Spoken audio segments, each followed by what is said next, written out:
같이 한번 따라서 해보겠습니다. 밤이 깊고 낮이 가까웠으니. 예, 이런 제목으로 하나님 말씀 나누도록 하겠습니다. 아주 오래전에 북아프리카에서 이탈리아로 건너간 한 명의 청년이 있었습니다.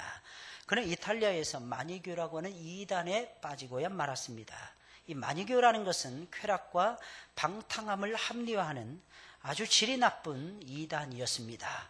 그들은 쾌락과 방탕함을 인간이 추구하는 아주 자연스러운 본능이다라고 생각을 했습니다. 그리고 그렇게 가르쳤습니다. 마니교의 교리에 심취한 청년은 자기 마음대로 죄를 지으며 살았습니다. 그는 워낙 말을 잘했기에 수사학을 전공해서 말 잘하는 학문이 그때 당시에 수사학이라고 하는 학문이었습니다. 오늘날로 말하면 신학에 적용을 한다면 아마 설교학이 될 것입니다. 수사학을 전공해서 수사학 교수가 되었으며 교수가 된 후에는 탁월한 웅변 실력으로 자신의 부도덕한 삶을 더욱 합리화하기 시작을 합니다. 그래서 점점 더 그는 방탕한 생활에 빠지게 되면서 점점 하나님과 멀어지고야 말았습니다. 그런데 이상하게 방탕한 생활을 하면 할수록, 이상하게 세상의 기쁨을 추구하면 추구할수록 그의 마음은 더욱 허탈하고 불안하고 공허해 가기만 했다는 것입니다. 그러던 어느 날 이 청년이, 물론 결혼을 했습니다. 청년이라고 말을 하니까 무슨 젊은이라고 생각을 여러분들이 하실 가능성이 있기 때문에 약간의 오해를 풀어드리기 위해서 말씀을 드리는데, 이 청년은 이미 결혼해서 여러 명의 자녀를 두고 있었다고 합니다. 오늘 청년은 큰 고통과 근심 속에서 자신의 정원을 거닐다가 놀고 있는 자기 아이들로부터 이상한 하나의 음성을 들었다고 합니다. 아이들이 놀고 있는데, 아이들이 막 떠들고 놀고 있는데 그 소리가 책을 펴서 읽어라 라고 하는 음성으로 들렸다고 합니다. 그래서 이 음성을 듣고 집으로 들어가서 곧장 성경을 펴서 읽었는데, 그때 그가 읽은 말씀이 오늘 저와 여러분들이 읽은 본문 11절로부터 14절까지의 말씀이었다고 합니다.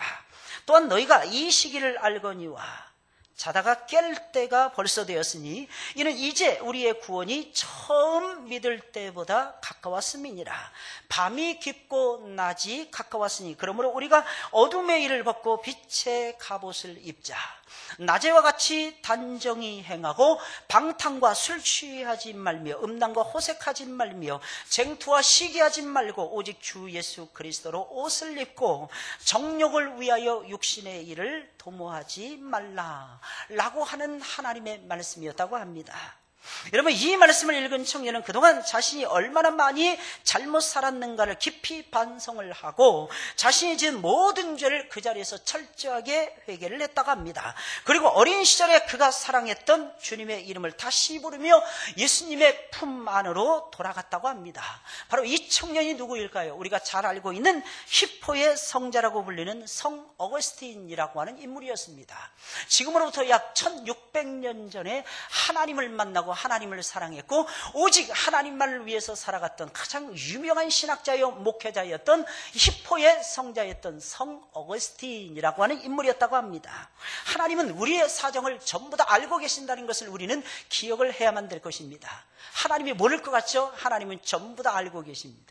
너무너무 신기하지 않습니까? 어쩌면 이 사람의 방탕한 삶하고 딱 맞는 하나님께서 음성을 들려주실 수가 있겠습니까? 얼마나 이 영혼을 사랑하셨으면 하나님께서는 놀고 있는 아이들을 통해서 야, 책을 펴서 한번 읽어봐.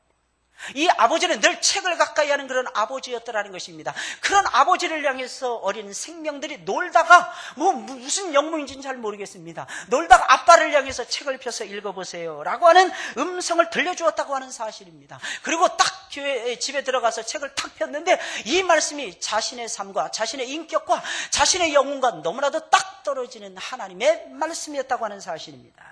사랑하는 여러분들이요, 꼭 기억을 하시길 바랍니다. 하나님께서는 우리의 모든 것을 알고 계신다는 사실. 하나님 우리의 모든 것을 전부 다 알고 계십니다. 여러분들이 무슨 생각을 지금도 하고 있는지, 이 말씀을 들으면서 여러분들이 어떤 마음의 자세를 가지고 하나님의 말씀을 듣고 계시는지, 여러분들께서 이 금요 철야 기도회를 어떤 마음 자세를 가지고 참여하고 있는지, 무슨 기도 제목을 가지고 하나님 앞으로 나아왔는지 하나님께서는 전부 다 알고 전부 다 보고 계신다는 사실입니다. 그리고 우리는 알아야 되는 것이 있습니다. 모든 것은 때가 있더라는 것입니다. 우리는 때를 알고 살아야 되는 것입니다. 여러분, 지금이 무엇을 해야만 되는 때인지 저와 여러분들이 분명히 알고 하나님을 섬겨야만 된다는 것입니다. 여러분, 사도 바울은 말하고 있습니다. 지금이 자다가 깰 때라는 것입니다. 저와 여러분들이 깨어나야만 되는 때라는 것입니다. 졸지 마시고 깨어나시기를 예수님의 이름으로 부탁을 드립니다. 졸리십니까? 그러면 일어나서 저 뒤에 서가지고 하나님 말씀 들어보세요. 아마 여러분들 생애에서 아마 잊지 못할 하나님의 음성이 될 것입니다. 여러분, 옛날에 주기철 목사님께서 사실 조만식 장로님이 자신의 스승이었잖아요. 산정연교회 수석 장로님으로 계시는 분이 조만식 장로님이었다고 합니다. 어쩌어쩌 해가지고 어느 날 주일날 이 조만식 장로님이 주일 예배를 늦게 들어갔다고 합니다. 물론 사정이 있었죠. 늦게 문을 열고 싹 들어오는데 이 설교를 하시다 말고 주기철 목사님께서 뒤에 서 계시라고 말씀을 하셨다고 합니다. 장로님 뒤에 서 계세요. 어떠한 영무인지 잘 모르겠지만 장로님께서 다른 모든 사람들의 본이 되어야만 되는데 어찌 예배 시간에 늦을 수가 있단 말입니까? 장로님 저 뒤에 서 계십시오. 예배가 다 끝났습니다. 모든 사람들이 목사님을 쳐다보는 것이 아니라 장로님을 뚫어져라 쳐다보고 있는 거예요. 과연 장로님이 어떻게 처신할 것인가? 자신의 제자를 너무너무 사랑한 나머지 그 제자가 들려주는 하나님의 음성을 듣고 싶어서 그 교회에 청빙을 했는데, 근데 그 제자를 통해서 이 장로님은 가장 부끄러운 어떻게 보면 징벌을 받으면서 징계를 받으면서 예배를 드리는 이런 시간을 이 장로님이 보냈더라는 것입니다. 그래서 많은 사람들이 저 장로님이 과연 어떤 반응을 보일 것인가? 아니나 다를까 장로님께서 앞으로 터벅터벅 걸어오시더랍니다. 그러니 아랫강대성에서 마이크를 탁 잡으시더니 장로님께서 이렇게 말씀을 하셨다고 합니다. 사랑하는 여러분들이요, 나를 용서해 주세요. 나를 용서해 주세요. 나는 목사님의 마음에 근심을 끼쳤고 여러분들의 마음에 누를 끼쳤습니다. 나는 이 교회의 수석 장로로서 내가 모든 일에 본이 되어야만 되는데 죄송합니다. 제가 오늘 여차한 사정에 의해서 제가 늦게 되었습니다. 그러나 이것은 변명에 지나지 않고 이것은 제가 핑계를 여러분들 앞에서 대는 것 외에는 아무런 효과가 없다는 것을 제가 잘 압니다. 그러니 사랑하는 여러분들이요, 나를 용서해 주세요. 조만식 장로님이 우리 민중의 별이라 그랬잖아요. 그죠? 우리나라 도덕 교과서인가요? 제가 어린 시절에 읽었던 것이 기억이 납니다. 저는 그분이 유명한 크리스찬인지도 몰랐어요. 얼마든지 피난할 수 있었는데 그분은 민중과 함께, 민족과 함께, 백성들과 함께, 국민들과 함께 자기 마지막 최후를 다하겠다고 하면서 결국에는 평양을 떠나지 아니하다가 결국에는 그분은 순교자의 반열에 자기 이름을 등재하고야 말았습니다. 사랑하는 여러분들, 지금이 어떤 때입니까? 우리는 알아야만 되는 것입니다. 지금은 하나님을 더 많이 알아가야만 되는 때입니다. 그리고 하나님을 알면 알수록 저와 여러분들의 마음속에 심장이 터지도록 하나님을 사랑하는 마음이 일어나야만 되더라는 것입니다. 여러분, 우리의 마음속에 무엇이 담겨져 있어야 되는 것입니까? 우리의 마음속에 예수님이 담겨져 있어야죠. 우리의 마음속에 진정 무엇이 담겨져 있어야 되는 것입니까? 출세요? 명예요? 이 세상에서의 지위인 것입니까? 아니에요. 하나님께서 우리에게 진정 원하시는 것은 하나님을 사랑하고 이웃을 내 몸과 같이 아껴주고 사랑하라는 것입니다. 사랑하는 여러분, 지금은 자다가 깰 때라는 것입니다. 마지막 때라는 것입니다. 밤이 깊고 낮이 가까운 때라고 오늘 성경 우리에게 일깨워주고 있어요. 여러분, 우주가 영원할 것 같지만 절대로 영원하지 않습니다. 우리가 보기에만 영원할 것 같죠? 절대로 영원하지 않다는 것을 알아야 되는 것입니다. 우리에게 주어진 시간이 내일이라고 하는 시간이 우리에게 주어져 있는 것 같죠? 내일이라고 하는 시간은 우리의 시간이 아니라는 것입니다. 오늘 이 시간, 나에게 주어진 이 시간이 바로 내 시간이라는 것입니다. 내일 믿을 거야. 내일 집을 지을 거야. 내일 하나님을 기쁘시게 해야 되니까 절대로 하나님을 기쁘시게 못하더라는 것입니다. 여러분, 영원할 것 같지만 영원하지 않습니다. 세상은 지금도 마지막 종말을 향해서 아주 빠른 속도로 달려가고 있어요. 엄청나게 빠른 속도로 달려가고 있다는 것입니다. 우리가 느끼지 못할 정도로 엄청나게 빠른 속도로 마지막 종말을 향해서 이 세상을 열심히 달려가고 있는 것입니다. 사랑하는 여러분들이요, 곧 모든 것이 끝나고 예수 그리스도의 영광이 우리를 비출 때가 금방 오고야 말 것입니다. 그러므로 사랑하는 여러분들이요, 과연 우리는 어떻게 살아야 되는 것입니까? 밤이 깊고 낮이 가까웠으니 우리는 무엇을 해야 되는 것입니까? 어떻게 살아가야만 되는 것입니까? 첫째로 사랑의 빛을 지면서도 열심히 사랑하는 삶을 살아가야만 되는 것입니다. 비록 사랑의 빛은 진다 할지라도, 다시 말씀드리면 저와 여러분들은 하나님을 사랑하고 이웃을 내 몸과 같이 아껴주면서 사랑해야만 되더라는 것입니다. 이것이 우리 주님께서 우리에게 요구하시는 삶이에요. 저는 장례식을 인도해 봤습니다. 여러분, 장례식을 인도할 때마다 늘 느끼는 마음이 있어요. 많은 사람들이 흐느끼고 울더라는 것입니다. 많은 사람들이 울어요. 발인 예배를 드린다거나, 아니면 하관 예배를 드린다거나, 아니면 장례 예배를 드릴 때 보면 늘 우는 사람들이 있습니다. 심지어는 자기하고 피 한 방울 섞이지 아니했는데도 불구하고 울더라는 것입니다. 사랑하는 여러분들이 큰 눈물의 성격을 여러분들은 알고 계십니까? 그분들이 눈물을 흘릴 수밖에 없는 이유를 여러분들 알고 계십니까? 아주 간단해요. 살아있을 때에 온전히 사랑하지 못했다는 것입니다. 많은 사람들이 더 잘해줄 수 있었을 텐데, 내가 좀 더 우리 아버지에게 잘해드릴 수 있었을 텐데, 그분이 하시는 모든 말씀을 내가 늘 잔소리로만 들었어. 나를 사랑해서, 나를 누구보다도 사랑하셔서 그분께서는 욕을 먹으시면서도 나에게 말씀을 들려주셨는데, 나에게 잘 되라고, 나에게 정신 똑바로 차리라고 말씀해 주셨는데, 이상하게 나는 그것을 고깝게 여기면서, 나는 그것을 거부하고 거절할 때가 너무 많이 있었다는 것입니다. 그것이 무엇을 의미하는 것입니까? 사랑할 수 있었는데 사랑하지 못했다는 겁니다. 더 많이 사랑할 걸, 더 많이 아껴줄 걸. 얼마나 힘들었을까?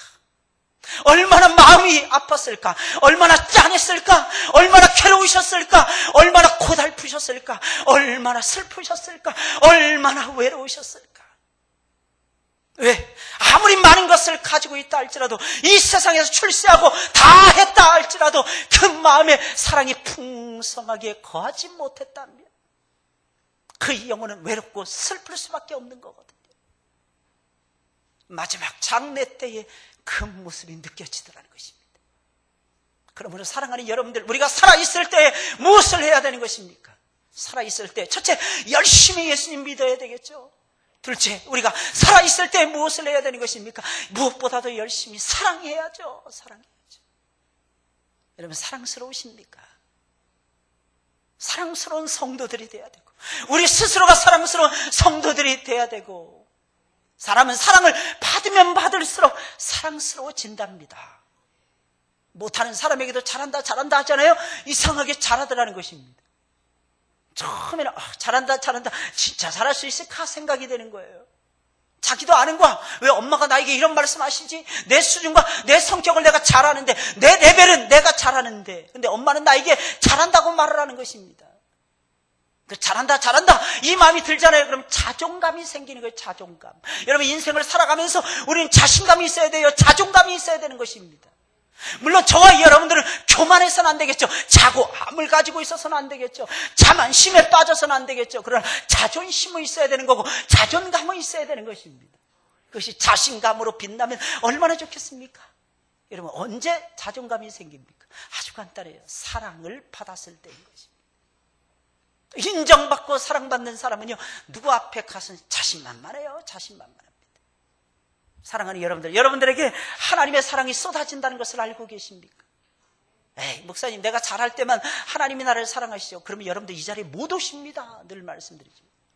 따라서 하겠습니다. 아무도 못 나온다. 아무도 못 나와요. 아무도. 하나님께서 여러분들 죄인 되었을 때 사랑하시는 거예요. 원수 되었을 때 사랑하시는 거예요. 여러분들이 하나님 앞에 악을 행할 때도 하나님께서는 여러분들을 사랑하셨어요. 저와 여러분들을 사랑하고 계시더라는 것입니다.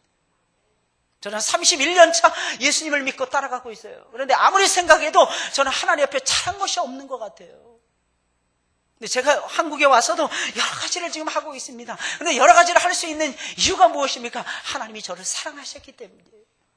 둘째는 무엇입니까? 여러분들이 저를 사랑해서 기도해 주고 계시기 때문이라는 것입니다. 여러분들의 기도가 없으면, 여러분들의 사랑하심이 없으면요, 저는 한 발짝도 앞으로 나아갈 수가 없어요. 이 사실을 여러분들은 꼭 기억하고 저를 섬기시고 하나님을 섬기셔야 될 것입니다. 근데 가장 많이 섬기는 비법이 무엇입니까? 사랑이에요, 사랑. 여러분, 사도 바울은 마지막 종말의 때를 어떻게 살라고 말하고 있습니까? 아주 간단합니다. 사랑의 빛은 지더라도 열심히 사랑하는 삶을 살라. 이것이 사도 바울이 오늘 저와 여러분들에게 들려주시는 하나님의 음성이었습니다. 오늘 8절 10절에 있는 말씀입니다. 피차 사랑의 빛 외에는 아무에게든지 아무 빛도 지지 말라. 남을 사랑하는 자는 율법을 다 이루었느니라. 간음하지 말라, 살인하지 말라, 도적질하지 말라, 탐내지 말라 한 것과 그 외에 다른 계명이 있을지라도. 우리는 맨날 순서대로만 계명을 읊조리려고 하죠, 그죠? 근데 사도 바울은 굉장히 자유롭게 하나님의 계명을, 십계명을 지금 읊조리고 있는 것입니다. 내 이웃을 내 자신과 같이 사랑하라 하신 그 말씀 가운데에 다 들었느니라. 다 들었느니라. 다 들었느니라. 여러분, 사랑은 이웃에게 악을 행치 아니하나니 그러므로 사랑은 율법의 완성이니라. 여러분, 무엇이 율법의 완성이라고요? 사랑이 율법의 완성이라는 것입니다. 여러분, 이 말은 길고 장황한 것처럼 보이지만 실제는 아주 간단합니다. 사랑의 빛은 지면서 열심히 사랑하는 삶을 살라는 것입니다. 그러면 어떻게 돼? 그러면 율법을 이룬다는 것입니다. 여러분, 율법을 완성하는 최고의 비결, 여러분, 우리가 어떻게 율법을 완성해 갈 수가 있겠습니까? 그런데 율법을 완성하는 비법이 있더라는 것입니다. 여러분, 그것이 무엇입니까? 사랑하는 것입니다. 여러분, 사랑은 주고받아야 커지는 것이고 아름다워집니다. 여러분, 주지도 않고 받지도 않으면 그것은 사랑이 아닌 거예요. 그러므로 저와 여러분, 사랑을 주고 사랑을 받아야만 되는 것입니다. 어떤 사람들은 사랑을 주는 것은 좋아하지만 다른 사람의 사랑을 받는 것에 대해서는 부담스럽게 생각하는 사람들이 있습니다. 아주 까칠한 사람들이죠. 아주 까칠한 사람들. 어떻게 보면은 다른 사람에게 절대로 해를 끼치지 않으니까, 다른 사람에게 오히려 사랑을 받기만을 원하는 사람보다 이 사람이 훨씬 더 낫다, 우리는 생각할지 모르겠습니다. 그러나 그렇지 않아요. 여러분, 사랑을 자꾸 받게 되잖아요. 언젠가는 그 사람도 사랑을 할 수밖에 없을 것입니다. 그러니까 차라리 사랑을 받기만 하세요. 그러다 보면 언젠가는 주고 싶어질 것입니다. 여러분, 어떤 사람이 사랑을 못하느냐? 사랑을 받지도 못하고 주어본 적도 없는 사람들. 여러분, 이런 사람들은 절대로 사랑을 할 수가 없는 것입니다. 여러분, 우리 민족은요, 예로부터 사랑이 많고 정이 많기로 소문난 민족이에요. 그래서 그런지 대부분의 우리나라 사람들은 주는 것은 좋아합니다. 주는 것은 굉장히 좋아해요. 그래서 뭐 조그만 게 생기면 그냥 나눠 먹으려고 애랬습니다. 그런데 받는 것은 늘 부담스러워합니다. 부담스러워요. 그래서 받는 것을 안 받으려고 막 거절을 합니다.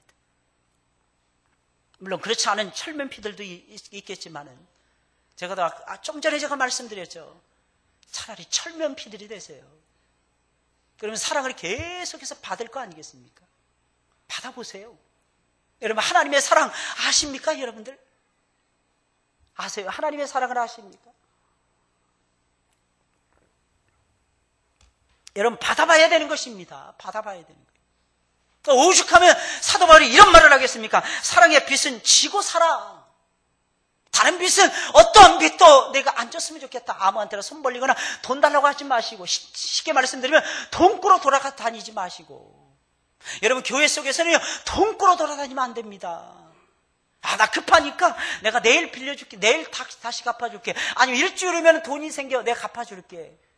근데 사람이 거짓말하는 것이 아니라 돈이 거짓말하더라고요. 돈이. 제가 뉴질랜드에 있을 때였는데 제가 홈스테이를 했습니다. 하루에 이게 딱 들어온 송금된 돈이 한 10,000불 정도가 들어왔어요. 한 1,000만 원 가까이가 들어온 것입니다. 제 통장에. 그랬더니 한 3개월치 홈스테이 비용이었습니다. 그런데 그 돈이 있는 것을 누가 알고 저한테 돈 빌리러 온 거 있죠. 목사님, 딱 6,000불만 빌려주세요. 제가 너무 급해서 그러는데, 그렇지 않으면 제가 부도가 납니다. 어떻게 저떻게 알게 된 사이였습니다. 그러면서 그분이 하시는 말씀이, 그때가 목요일이었거든요. 제가 날짜도 잊어버리잖아요. 목요일날 탁, 왜냐면 수요 예배 끝난 다음에 제가 성령이 충만할 때 그분이 나를 찾아오셨으니까. 만약 그러지 않았으면 절대로 제가 빌려드리지 않았을 것입니다. 그리고 그분이 하시는 말씀이 월요일이면 갖다 드리겠습니다. 주일이 지나면. 그런데 한 달이 지나도록 돈을 안 가져오는 것이었습니다. 그런데 그분이 우리 교회에 출석을 하기 시작했습니다. 한 일주일 후인가 돈을 빌려간 다음에. 그러니까 더 돈을 달라고 할 수가 없는 거죠. 교회까지 나오니까. 돈을 달라고 할 수가 없는 거예요. 이분이 오랫동안 다른 교회 다니다가 실족해가지고 한 2, 3년 동안 놀고 있다가 저를 만났거든요. 그분이 제가 돈을 6,000불이라고 하는 돈을 턱하니 빌려주니까 이분이 너무 감동을 먹었나 봐. 그 자리에서 그 조금 있다가 그냥 바로 우리 교회를 출석을 하시는 거예요. 그리고 한 달이 지났습니다. 제가 여차여차해서 어렵다라고 하는 것을 어떻게 알게 됐어요, 이분이. 그 다음날 돈을 가져오셨는데 2,000불을 가져오셨더라고요. 목사님 죄송합니다. 제가 2,000불 돌려드립니다. 그리고 나서 반년이 가까워지도록 돈을 못 받았습니다. 반년이 가까워지도록. 나중에 그분의 아버지가 우리 교회에 나오셨는데, 부모님들까지 우리 교회에 나오셨는데, 이 부모님이 나중에 그 사실을 알게 됐습니다. 왜냐하면 그 집안에 큰 대형 사고가 터졌거든요. 그래서 그 일을 수습하는 과정 속에서 우리 아들이 우리 목사님에게 부채를 지고 있다 하는 것을 이 어르신이 알게 되신 겁니다. 그래서 돈을 탁 만들자마자 제 돈이라고 하시면서 가져오셨더라고요. 목사님 죄송합니다. 그러면서 저는 6,000불을 다 받을 수가 있었습니다. 만약 그렇지 않았다면 4,000불 날아가는 거죠. 4,000불. 그동안에 여러분들 생각을 해보세요. 그건 아이들의 홈스테이 비용이었더라는 거예요. 그 아이들에게 투자할 돈이었어요. 저는 돈이 없는 사람이었어요. 그리고 돈을, 홈스테이 비용을 다른 사람들보다 한 3분의 2 밑으로 받고 있었습니다. 거의 다 실비였더라는 거예요. 어떻게 그 아이들하고 같이 살았는지 모르겠습니다. 그러나 여러분들 꼭 기억을 하세요. 돈 제발 주고받지 마세요. 덕이 안 됩니다. 덕이 안 돼. 괜히 잘못했다가 신앙이 까먹을 수가 있더라는 거예요. 기왕이면 그냥 주세요. 그냥. 예를 들어서 어떤 사람이 100만 원 빌려달라고 하는 거야. 그럼 내 수중에 딱 20만 원 있는 거야. 그럼 20만 원 뜯길 각오를 하고 미안합니다. 나 20만 원밖에 없습니다. 그리고 20만 원만 줘야 되는 거예요. 괜히 오지랖 넓게 잔뜩 빌려줬다가 나중에 여러분들 힘들지 마시고, 돈 꾸는 사람도 문제가 있지만 돈 빌려준 사람도 문제가 있는 거예요. 그래서 나중에 욕은 누구에게 하느냐? 목사님에게 하더라고. 목사님이 꼭 나중에 누구에게 하느냐? 교회에 하더라고요. 교회가. 여러분들 제발 돈 거래하지 마세요. 딱 정확하게 그냥 줄 돈만 이렇게 서로 주고받으세요. 할렐루야. 꼭 기억을 하세요. 꼭 기억을 하세요. 그런데 사랑의 빚은 지세요. 사랑의 빚. 이 사랑의 빚은 아름다운 것입니다. 우리 주님은 사랑하는데 비치고 살라는 거예요. 누군가가 여러분들 사랑해서 뭔가를 베풀어 주잖아요. 기꺼이 받아보세요. 받은 사람만이 그 사랑할 수 있는 거예요. 그래야만이 줄 수가 있는 것입니다. 하나님의 사랑을 받아본 사람만이 그 사랑을 나누어줄 수가 있는 거예요. 교회 속에서도 사랑을 받아보아야만 되더라는 것입니다. 여러분, 먼저 저와 여러분들이 진정 사랑하는 삶을 살기를 원하십니까? 그러면 먼저 사랑을 받는 것부터 여러분들이 해보셔야만 되는 것입니다. 저는 처음에 예수님을 믿었을 때 많은 사람들로부터 아주 많은 사랑을 받았어요. 교회 갔더니 장로님들이, 권사님들이, 집사님들이 아무런 영문도 모른 채 저를 사랑해 주는 거 있죠. 게다가 목사님도 사랑해 주시고 사모님도 사랑해 주시고, 저는 교회 처음 가서 엄청나게 사랑을 받았습니다. 그래서 그런지 참 이상해요. 지금도 누구라도 사랑할 수 있을 것 같습니다. 왜? 사랑을 받아봤으니까. 사랑을 체험해봤으니까. 아직도 이유는 모르겠습니다. 목사님 댁에 들어가면 사모님께서 열심히 김치찌개 끓여가지고 밥 못 먹었지? 안 먹었지? 아직. 근데 아무도 우리 목사님이 호랑이 목사님이었기 때문에 인상만 딱 봐도 무서웠어요. 그래서 많은 사람들이 접근을 안 했는데 이상하게 저는 배가 고프면 목사님 댁을 찾아갔어요. 그럼 목사님이 왔어? 임 선생? 그리고 목사님은 어디론가 가십니다. 나중에 알았어요. 우리 목사님은 5분 이상을 아주 가까운 사람들 빼놓고는 같이 앉아서 눈을 마주치는 것을 못 하시는 분이었습니다. 저는 강대상에서 큰 소리 빵빵 치시길래 우리 목사님은 사람들을 좋아하시나 보다, 사람 만나서 얘기하는 것도 엄청나게 좋아하시나 보다 이렇게 생각했는데 나중에 알고 봤더니 그게 아니었습니다. 왜 이렇게 무서웠던가 했더니 우리 목사님 낯을 많이 가리셨더라고요. 낯을. 요즘에 67세인가 이렇게 되셨는데 요즘에는 그러지 않으시더라고요. 요즘에는. 한번 앉으시면 그냥 얘기가 그냥 끝이 없어요. 그냥 계속 줄줄 나와요. 요즘은 수다가 너무 많으셔가지고 문제가 되는 것 같아요. 옛날에는 그렇게 무서울 수가 없었어요. 근데 생각해 보니까 그때 우리 목사님의 연세가 지금 제 나이보다 훨씬 어리셨더라고요. 근데 우리는 아버지처럼 떠받들고 있었어요. 저하고 딱 19살 차이가 났거든요. 제가 21살, 2살 때였으니까. 우리 목사님 40살 왔다 갔다 할 때였어요. 근데 할아버지보다도, 망태 할아버지보다 더 무서웠어요. 어려서 그러잖아요. 망태 할아버지 온다고, 망태 할아버지. 무서웠어요. 어찌나 무서운지 말도 못 그래요. 근데 이상하게 배가 고프면 저는 발걸음이 목사님 사택으로 향하는 것이었습니다.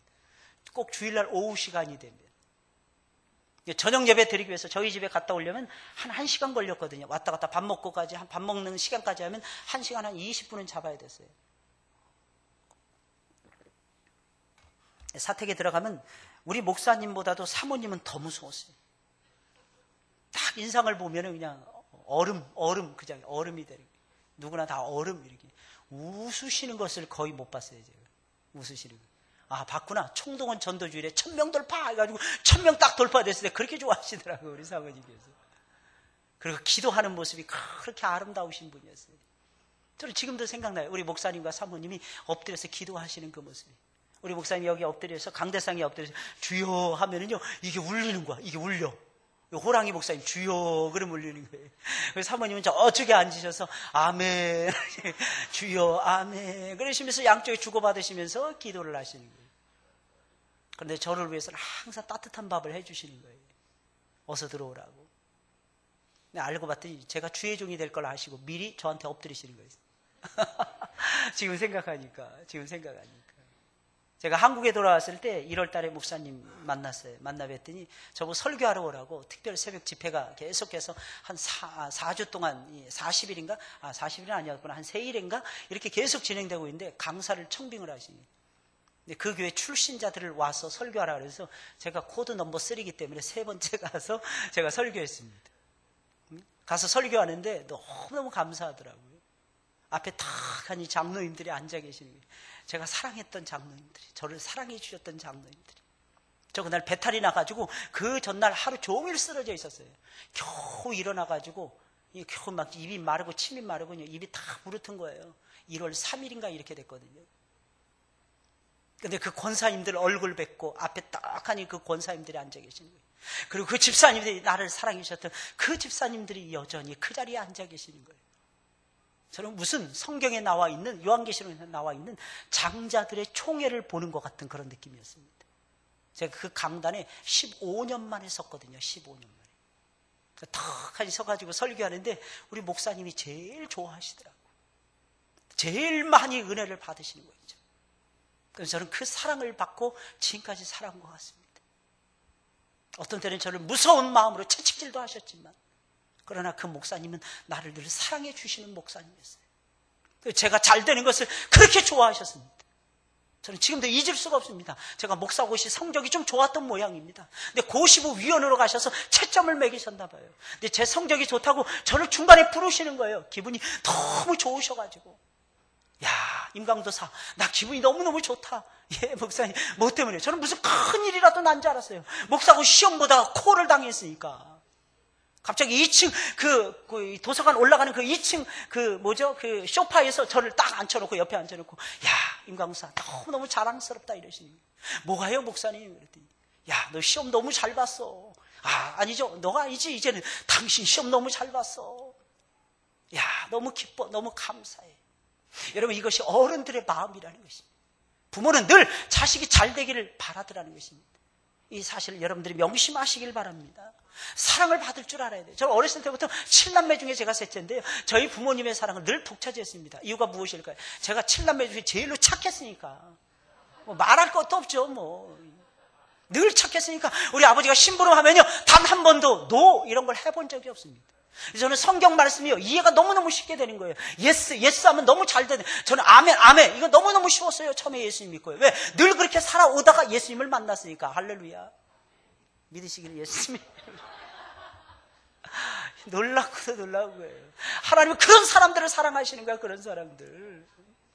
근데 사실은요, 마음으로는 거절하고 싶을 때가 얼마나 많이 있어요. 그 마징 가제트 보고 싶어가지고, 그거 보고 싶어가지고, 얼마나 그냥 다름질을 했는지. 저희 또 외할머니를 모시고 살았는데, 외할머니가 저 고등학교 3학년 때까지 저희 집에 거주하셨어요. 저희 외할머니 제가 구원을 못 시켰어요. 물론 모르겠어요. 제가 고2, 고3 때 제가 외할머니에게 복음은 증거했습니다. 복음은 분명히 증거했어요. 할머니 예수님 믿으시라고. 그래서 우리 집은 아프면 줄줄이 아프신 편찮으신 거예요. 할머니 편찮으셔, 어머니 편찮으셔, 아버지 편찮으셔. 이게 한꺼번에 오는 것이 아닙니다. 이게 하루 이틀의 텀을 두고 오는 거예요. 그러니 어떻게 합니까? 부천시장까지 뛰어가는 거예요. 약국까지. 그 약국까지 거리가 걸으면 40분이에요. 근데 저는 총알이었습니다. 왜? 한 5분이라도 그 만화 영화 마지막 끝 무렵을 보기 위해서 5분 동안에 달려가서 2분 동안에 약을 조제해가지고 빨리빨리 해달라고 막 약사하지 막 그러는 거예요. 그러면 2분 동안에 딱 조제해주면 손에 탁 들고 또 뛰는 거예요. 릴레이 경주를 하듯이. 그래서 제가 잘 달렸어요. 지치지 않고 달렸습니다. 저 산 뛸 때도요, 지치지 않고 뜁니다. 저는 지금도요, 한 40분, 1시간 정도 뛰는 것은요, 그다지 숨차지 않습니다. 어렸을 때부터 산에서 살아가지고 폐활량이 좋은 거야. 할렐루야. 이게 하나님의 은혜라는 게 이게 하나님의 은혜. 제가 그렇게 착했어요, 여러분들. 아무도 안 하려고 하는 신부는 참 잘했던 것으로 기억이 납니다. 그러니 하나님의 사랑뿐만 아니라 부모님의 사랑 늘 독차지했죠. 근데 사실은 그런 것이 아니에요. 마음으로는 안 가고 싶어가지고 미쳐 죽는 줄 알았습니다. 근데 나중에 회개하니까 하나님 만나고 보니까 내 마음이 다 보이는 거예요. 내 마음이. 내가 그렇게 아꼈다는 것을 그때 알았어요. 그때야. 그럴 때 무슨 마음이 드는지 아십니까? 그때 회개하는데 하나님이 나를 사랑하신다는 거예요. 저는 잊을 수가 없었어요. 하나님 나를 사랑하시는구나. 여러분, 하나님이 여러분들을 사랑하십니다. 그래서 여러분들에게 요구하고 있는 거예요. 여러분들도 사랑하면서 살라고. 다른 것은 다 후회가 안 될 수도 있습니다. 지나갈 수가 있어요. 잊어버릴 수가 있습니다. 그러나 내 옆에 있는 사람들을 사랑하지 못하잖아요. 미워하잖아요. 욕하잖아요. 비방하잖아요. 반드시 마음에 앙금이 남습니다. 뭔가가 남아요. 뭔가가 남습니다. 그러니 빨리 회개하세요. 그리고 하나님의 사랑을 여러분들의 마음속 깊숙한 곳에 흡수하세요. 그리고 하나님 앞에 고백을 하세요. 내 주 되신 예수님을 내가 더욱 사랑합니다. 고백해보세요. 내가 이 사람들보다 내가 주님을 더 사랑하고 싶습니다. 이렇게 한번 사랑해보세요. 사랑하는 여러분들, 마지막 때에는 우리가 할 일이 있습니다. 그것이 무엇입니까? 열심히 사랑하는 일이에요. 열심히 사랑하는 거예요. 그럼 왜 우리는 마지막 때는 열심히 사랑해야 하는 것입니까? 그 이유가 무엇입니까? 그래야 하나님의 말씀이 우리를 통해서 이루어지니까. 하나님의 말씀이 이루어진다는 것이 무엇입니까? 하나님의 나라가 우리를 통해서 이루어지는 것을 말하고 있는 것입니다. 사랑하지 않으면 이루어질 수 없는 나라가 그 나라라는 것입니다. 그러니 사랑해야죠. 그러니 남편을 사랑해야죠. 원수가 아니라 왼수처럼 보인다 할지라도 그 남편 사랑해줘야죠. 왜? 그 남편보다 더 흉한 모습을 가지고 있었던 나를 예수님께서 사랑해 주셨으니까. 근데 우리는 조금만 잘못해도 그냥 바가지 막 툭툭툭툭툭 긁는 거예요. 제발 바가지 긁지 마세요. 아주 몹쓸 버릇 중에 하나가 바가지 긁는 거예요. 사람의 영혼을 한순간에 날려버리는 것이 바가지 긁는 것입니다. 당신은 못해. 열심히 하려고 그러는데 에이, 니까지 게 무슨. 따라서 하겠습니다. 니까지 게 무슨. 어때요? 기분 좋죠? 제가 쳐다보면서 그러니까. 기분 좋을 거 아니야? 니까지 게 무슨. 어때요? 김태형 선생님. 김태형 선생님 오랜만에 금요기도회를 나온 것 같아요. 지난주에도 나왔나? 안 나왔지? 축하합니다. 금요기도회에 나오는 사람들은 무조건 성공하게 돼 있어요. 할렐루야. 정말이라니까요. 예수님은 늘 금요기도회를 가지셨어. 겟셋만의 동산에 올라가셔서 늘 예수님은 우시면서 기도하시잖아요. 그러니 여러분들 금요기도회 안 하는 사람들은 바보 같은 사람들이야. 우리는 예수님을 닮아가야죠.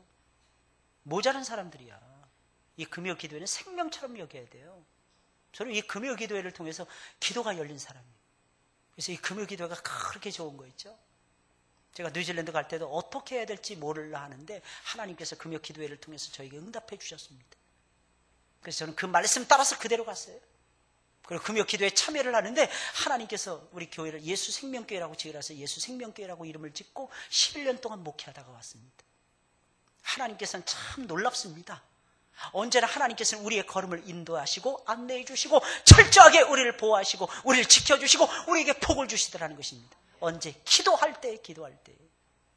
사랑하는 여러분들, 꼭 그래서 기도 많이 하시길 바랍니다. 여러분, 하나님 나라가 이루어져야 되잖아요. 누구를 통해서? 나를 통해서 하나님의 영광이 나타나야만 되잖아요. 그런데 무엇 때문에 하나님의 영광을 가리는 삶을 살려고 하십니까? 여러분, 그 영광은 무엇을 통해서 나타나는 것입니까? 사랑할 때는 거예요. 사랑할 때. 사랑하지 않으면 소용이 없다는 것입니다. 여러분, 어거스틴이라고 하는 사람이 이런 말을 했습니다. 아주 유명한 말을 우리에게 남겼습니다. 뭐라고 한 줄 아십니까? 하나님을 사랑하세요. 그리고 나머지는 너희들 마음대로 하세요. 이런 말을 했습니다. 하나님만 사랑하세요. 그리고 나머지는 니들 마음대로 해. 이게 어거스틴의 말이었습니다. 교리고 뭐고 다 필요 없더라는 것입니다. 무엇이 가장 소중하냐? 하나님을 사랑하는 마음이 필요하더라는 것입니다. 그렇게 살다 보면 말씀을 이루게 되더라는 것입니다.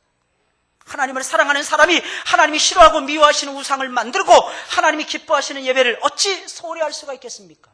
하나님을 사랑하게 되면은요, 하나님이 좋은데 말입니다. 하나님이 좋은데 어찌 예배를 소홀히 할 수 있겠습니까? 어찌 주일 성수를 내 마음대로 할 수가 있겠습니까?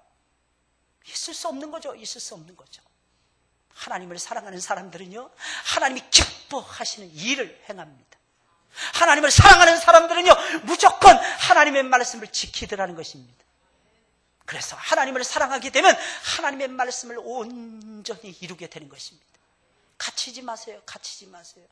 교리가 소중하죠. 그러나 에베소 교회를 보세요. 그 교리에 갇혀 있었잖아요. 그래서 첫사랑을 잃어버렸잖아요. 그래서 하나님께서 요한 사도를 통해서 막 부수잖아요. 회개하라고 하나님께서 막 역설하시잖아요. 오늘날 우리 장로교단들이 잘못하는 것이 있습니다. 교리로 천국 가는 줄 압니다. 교리로 절대로 천국에 이를 수 없습니다. 하나님의 은혜와 사랑이 쏟아져야만이 하나님의 나라에 들어가게 되는 것입니다. 믿으시길 예수님의 이름으로 부탁을 드립니다. 왜? 그 사랑 위에 굳게 서면 복음의 교리가 믿어지는 거야. 그 사랑 위에 굳게 서면 복음의 교리를 삶 속에 제대로 적용을 하더라는 것입니다. 그래서 여러분, 히브리서 기자는 말을 하고 있잖아요. 다시 교훈의 털을 다시 제발 닦지 말라는 거예요. 왜? 히브리인들이 늘 다시 닦는 일에만 미쳐 있었으니까. 맨날 그놈의 교리, 그놈의 신론, 그놈의 인재론, 그놈의 기독론, 맨날 똑같은 교리만 반복하고 있었다는 것입니다. 제발 누리며 사세요.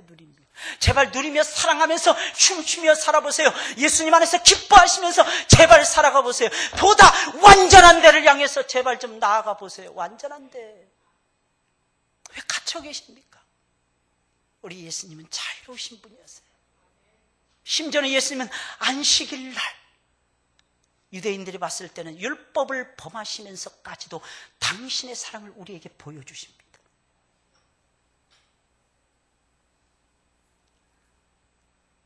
율법을 지키는 것은 위대한 일이에요. 그러나 사랑하는 여러분들 기억하시길 바랍니다.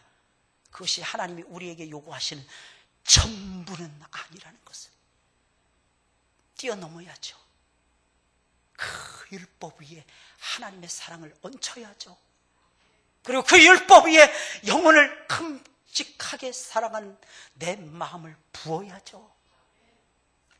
그 율법 위에 하나님의 나라를 세워가야죠. 하나님의 임재를 체험하고 하나님의 긍휼을 구하고 하나님의 임재를 체험하고 하나님의 능하신 역사를 체험을 해야죠. 왜 멈춰 계십니까? 왜 뒤돌아보십니까? 왜 맨날 똑같은 것을 하려고 하십니까? 새로운 것을 행하세요. 그것이 무엇입니까? 늘 똑같이 반복되는 사랑이라는 것입니다. 여러분, 이 말이 무슨 말이겠습니까? 하나님을 사랑하세요. 나머지는 당신 마음대로 하십시오. 이 말이 무슨 말이겠습니까? 하나님을 사랑하고 난 다음에는 마음대로 해도 절대로 아무런 문제도 생기지 않는다는 것입니다. 잘 보세요. 하나님을 사랑하면 하나님과의 교제에서 떠날 수 없습니다. 하나님을 사랑하는데 어떻게 하나님의 곁을 떠납니까? 왜 헌신이 안 되는 것입니까? 간단합니다. 하나님을 사랑하지 않아서인 것입니다.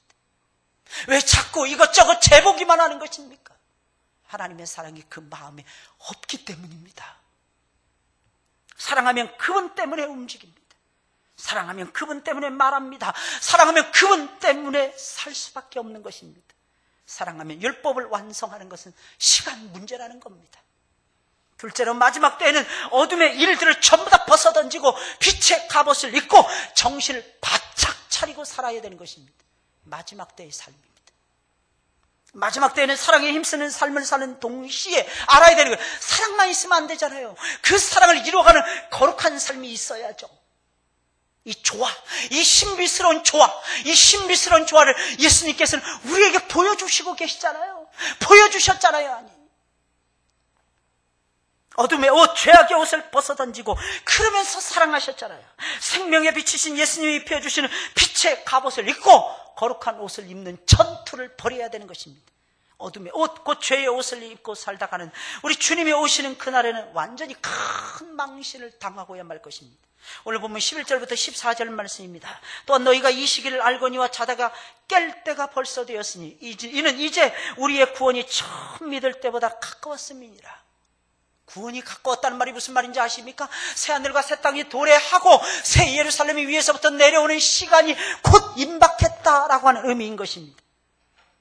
밤이 깊고 낮이 가까웠으니 그러므로 우리가 어둠의 일을 벗고 빛의 갑옷을 입자. 밤이 깊고 낮이 가까웠다는 말은 무슨 말이겠습니까? 밤이 많이 지나갔다 이런 뜻입니다. 밤이 지나갔다는 것입니다. 밤이 이미 지나가 버렸다는 것입니다. 낮이 가까웠다는 말이 무슨 말이겠습니까? 낮이 이미 와 있다는 것입니다. 지금 시간이 낮 시간이라는 얘기입니다. 밤 시간이 아니라는 것입니다. 잠옷 입고 돌아다닐 시간이 아니라는 것입니다. 저는 뉴질랜드에 이민 가가지고 밤중에 장을 보러 가가지고 깜짝깜짝 놀랐어요. 반 이상이 잠옷 입고 돌아다니는 거예요. 바스 가운 입고 예쁜 분홍색, 초록색, 파란색. 엄마, 애, 딸, 아들 할 것 없이 전부 다 그 바스 가운 입고 돌아다니는 거예요. 패션인, 난 그 나라에서 그게 패션인 줄 알았어요. 야, 우리는 상상을 못 하잖아요. 그죠? 그 나라 사람들 심지어는 대낮에도 바스 가운 입고 장 보러 오는 여자들이 있습니다. 아줌마들. 아마 추워서 그랬는지 잘 모르겠어요. 그 나라는 신경을 안 써요. 남이 뭘 입고 다니든지. 쳐다보는 사람은 저를 비롯한 한국 사람들만 쳐다봅니다. 왜 상관이 없거든요. 그 나라 사람들. 이게 왜 이게 건드려져? 상관이 없거든요. 신기하죠? 바스 가운 입고 들어요. 근데 도무지 어울리지 않더라고요. 아무리 생각해도. 따라서 하겠습니다. 요상한 아줌마들. 참 요상해. 참 여자들은 저도 여자들하고만 사는데 참 많이 느끼는 게 있어요. 근거 없이 담대. 참 여자들 보면 근거 없이 담대. 그럼 막 우겨대. 와, 정말 무서운 것 같아. 그 여자들하고 이렇게 무조건 졌다고 그러는 거예요. 무조건 졌다.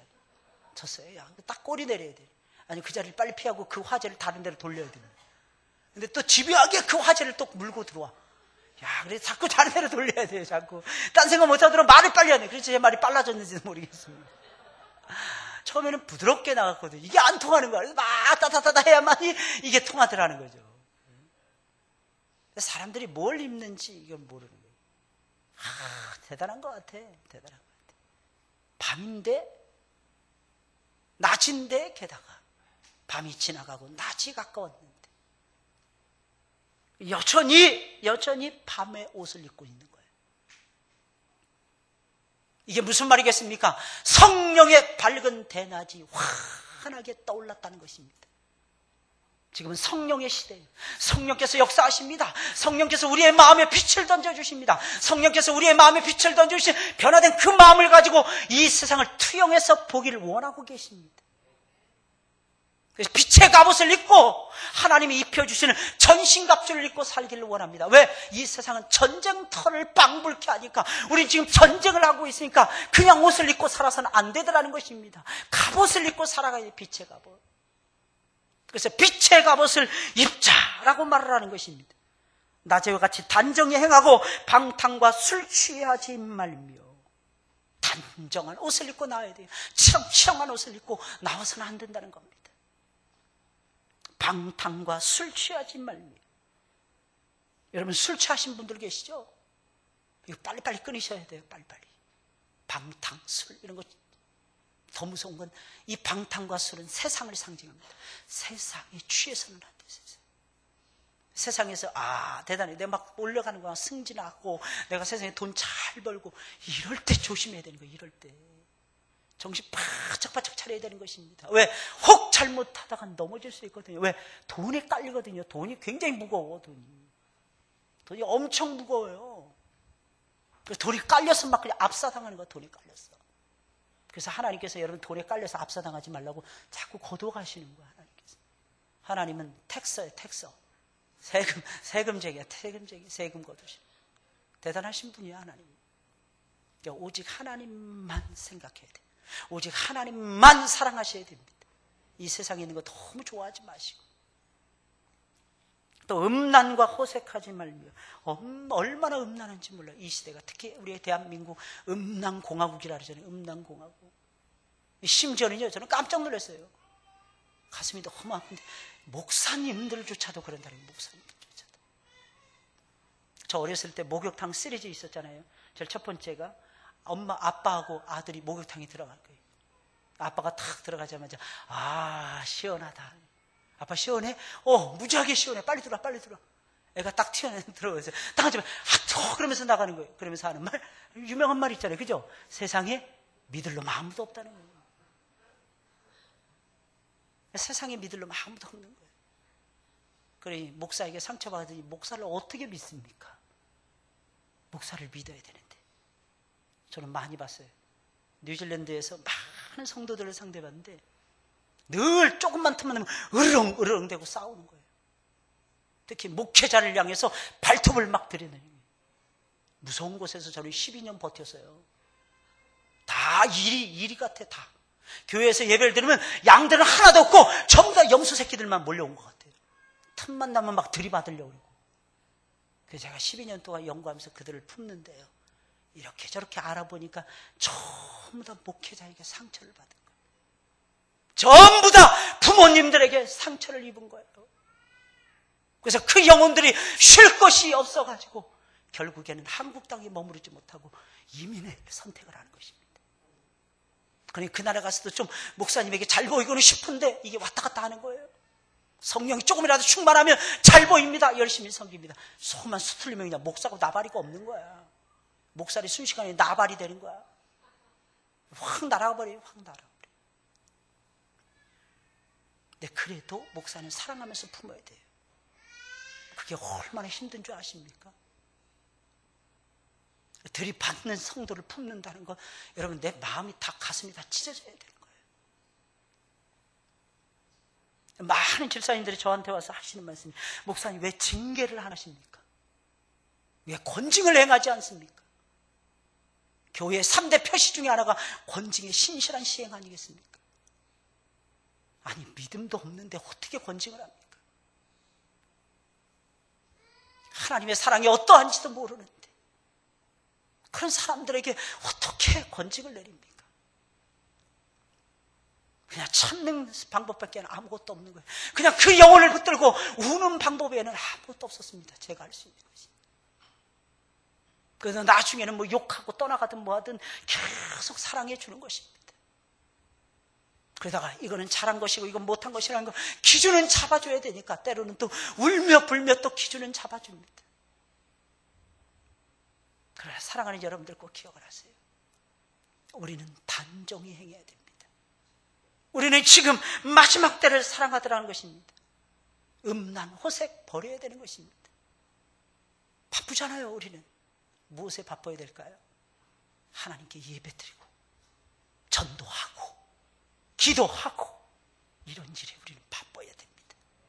바빠야 돼요. 저는 요즘에 우리 성도님들의 모습을 바라보면서 얼마나 흐뭇하고 감사한지 몰라요. 연세가 많으신 어르신들은 10시 반에 열심히 나와서 기도하십니다. 또 새벽마다 또 부르짖어 기도합니다.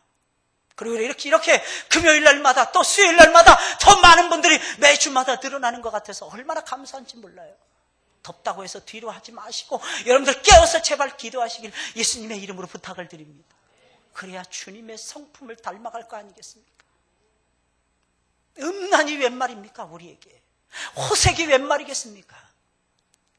쟁투, 시기 그런 것은 다 쓰레기통에 버려야 되는 것입니다. 오직 주 예수 그리스도로 옷을 입고 정욕을 위하여 육신의 일을 도모하지 말라. 정욕을 위하여 육신의 일을 도모하지 말라는 것입니다. 이것이 우리 주님께서 사도 바울을 통해서 우리에게 던져주는 교훈인 것입니다. 사랑하는 여러분들이요, 신앙은 예수님이 예비하신 옷으로 갈아입는 것입니다. 주님이 예비하신 옷이 무엇입니까? 사랑의 옷. 그 옷이 무슨 옷입니까? 의의 옷을 말하는 것입니다. 그 옷이 어떤 옷입니까? 거룩의 옷을 얘기하는 것입니다. 그 옷이 어떤 옷입니까? 진리와 성령의 갑옷을 얘기하는 것입니다. 그 옷을 입고 사랑하는 여러분들 살아가시길 예수님의 이름으로 부탁을 드립니다.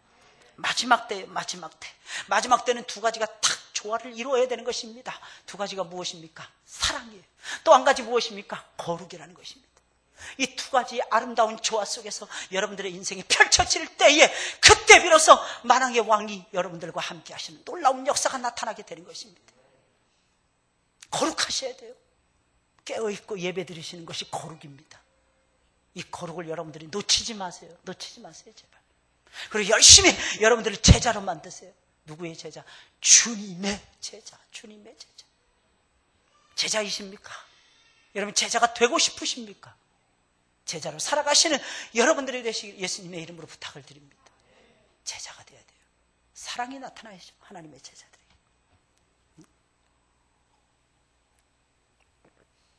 사랑이 동기가 돼야 되겠죠. 사랑이.